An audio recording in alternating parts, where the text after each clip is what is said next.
అందరికీ నమస్కారం. గత కొన్ని రోజులుగా ప్రశ్నించే వారిపై పెడుతున్నటువంటి కేసులు, చేస్తున్న అక్రమ అరెస్టులు మనం చూస్తూనే ఉన్నాము. ఈరోజు నేను కేవీఆర్ అన్న కుటుంబ సభ్యుల్ని కలవడానికి రావడం జరిగింది. ఆ రోజున మన అందరం కూడా చూసాము, జర్నలిస్ట్ అలాగే ఇన్ఫ్లుయెన్సర్ నిజాన్ని నిర్భయంగా మాట్లాడుతూ నిజాలను చెప్పేటువంటి ఒక విలువ కలిగిన జర్నలిస్ట్ అయిన కేవీఆర్ అన్నని ఎంత దారుణంగా అర్ధరాత్రి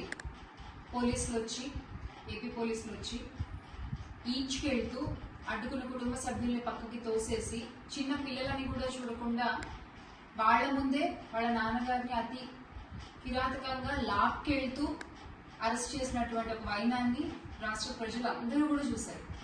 అయితే ఈ రోజున రాష్ట్రంలో ఎన్నో సమస్యలు ఉన్నాయి. ఆడపిల్లలపై జరిగేటువంటి అత్యాచారాలు కావచ్చు, వేటకాని వెళ్లి గల్లంత అయిపోయిన మత్స్యకారులు కావచ్చు, ప్రభుత్వాస్తుల్ని ప్రైవేటీకరణ చేయడం కావచ్చు, పరీక్షల్లో జరిగిన అన్యాయాలు కావచ్చు, ఇలా రైతులకి జరుగుతున్నటువంటి అన్యాయాలు కావచ్చు,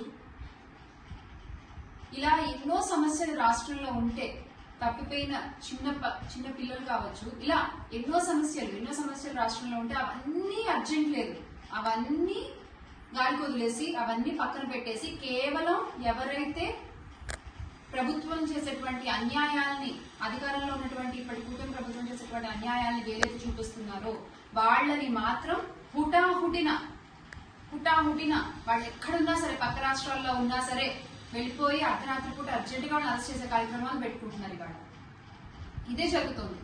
గత కొన్ని రోజులుగా ఎవరైతే నిజాలు మాట్లాడుతున్నారో, అది ప్రతిపక్షం వాళ్ళైనా, ఇన్ఫ్లుయెన్సర్స్ అయినా, జర్నలిస్టులు అయినా, నిజాలు మాట్లాడే వాళ్ళపై దాడులు, అన్యాయంగా అక్రమంగా కేసులు, అరెస్టులు ఇది జరుగుతోంది.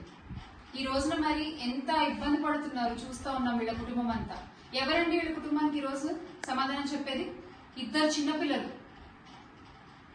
ఆ చిన్న పిల్లలు బయటకు వెళ్ళినప్పుడు మీ నాన్నగారు ఇలా అరెస్ట్ చేశారంట కదా, ఆ పిల్లల్ని అడిగినప్పుడు ఆ పిల్లలు ఎదుర్కొన్నటువంటి ఆ మానసిక క్షోభకు ఎవరు సమాధానం చెప్తారు? మీరు చెప్తారా? అన్యాయంగా లాక్కెళ్ళిపోయారే, అన్యాయంగా అరెస్ట్ చేశారే, సరైన కారణం చెప్పకుండా, పైగా అక్క మీద కూడా కేసులు పెడుతున్నారు. ఏమని పెడుతున్నారు? ఆ రోజంట కేవీఆర్ అన్నని అరెస్ట్ చేయడానికి వచ్చినప్పుడట అడ్డుకున్నారట, సరిగ్గా సహకరించలేదట పోలీసులకి, అందుకని ఇప్పుడు ఈమె మీద కూడా కేసు పెడుతున్నారు. ఎంత అన్యాయం అండి ఇది! అరే, ఒక భర్తని అర్ధరాత్రి చెప్పా చేయకుండా, ముందస్తు ఇన్ఫర్మేషన్ లేకుండా అరెస్ట్ చేయడానికి వచ్చేస్తే ఎటువంటి భార్య అయినా సరే రెడ్ కార్పెట్ వేసి ఆహ్వానిస్తారా అండి? మీకు కనీసం ఏమైందండి, ఎందుకు తీసుకెళ్తున్నారా నోరు తెచ్చి అడగరా? కారణం కనుక్కోరా? అది మన ప్రజాస్వామ్యంలో ఉన్న హక్కు కదా. ఎందుకు అరెస్ట్ చేస్తున్నారు, ఎక్కడికి తీసుకెళ్తున్నారు, ఏ కారణం మీద అరెస్ట్ చేస్తున్నారు అని నిజాలు మాట్లాడుకోవద్దు, తెలుసుకోవద్దా?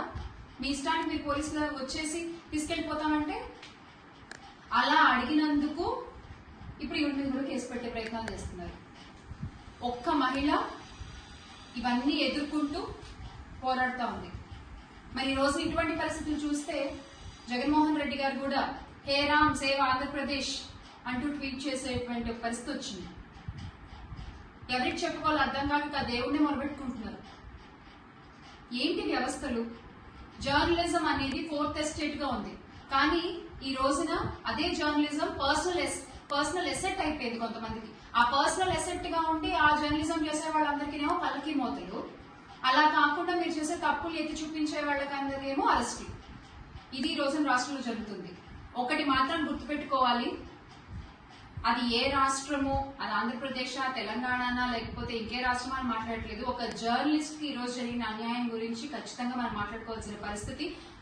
ఎవరైతే అధికారంలో ఉన్నారో వాళ్ళందరూ కూడా గుర్తుపెట్టుకోవాలి, ఒక జర్నలిస్ట్ అక్షరానికి మీ అధికారానికి, ఒక జర్నలిస్ట్ కళానికి మీ బలానికి, ఒక జర్నలిస్ట్ గుండె ధైర్యానికి మీ డబ్బుకి మధ్య ఒక యుద్ధం అనేది మొదలైంది.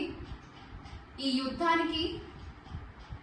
యుద్ధం చివరికి ఆఖరి చేరేసరికి ఖచ్చితంగా న్యాయమే గెలుస్తుంది, ధర్మమే గెలుస్తుంది అన్న విషయం మీరు గుర్తుపెట్టుకుని వ్యవహరిస్తే మంచిది. ఖచ్చితంగా ఈ విషయం కూడా కేవీఆర్ గారి అరెస్ట్ కూడా జగన్మోహన్ రెడ్డి గారి దృష్టిలో ఉంది. మీరు ఒక్కళ్ళు కాదమ్మా, న్యాయం వైపు నిలబడి పోరాడే వాళ్ళు ఎప్పుడూ ఒకళ్ళు కాదు. ఆ విషయం ఖచ్చితంగా గుర్తుపెట్టుకోండి. మీరు ధైర్యంగా ఉండండి, సరేనా? అందరం ఉన్నాం.